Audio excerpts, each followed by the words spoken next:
Hello বন্ধুরা, তোমরা কেমন আছো? আশা করি তোমরা সকলে খুব খুব ভালো আছো। আজকে আমি তোমাদের সামনে একটি নতুন রেসিপি নিয়েছি, বটবটি বাটা।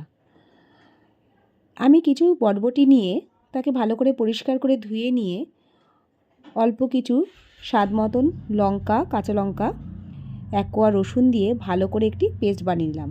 তারপরে কড়াইয়ের মধ্যে পরিমাণ মতো তেল দিয়ে তাতে কালো জিরে ফোড়ন দিয়ে দিলাম। তারপর আগের থেকে তৈরি করে রাখা সেই পেস্টটিকে আমি কড়াইয়ের মধ্যে দিয়ে দিলাম। সেটি ভালো করে নাড়াচাড়া করতে থাকলাম। পেস্টটির মধ্যে থেকে যতক্ষণ না একটু জল টেনে যায় আমি ততক্ষণ অল্প আঁচে পেস্টটিকে ভালো করে নাড়াচাড়া করতে লাগলাম।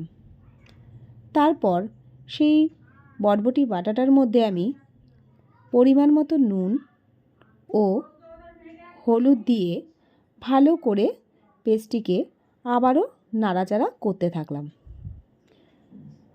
যতক্ষণ না জলটা একটু শুকিয়ে আসে ততক্ষণ আমি নাড়াচাড়া করতে থাকলাম। দেখো বন্ধুরা, তোমাদের অবশ্যই ভালো লাগবে এই বাটাটা।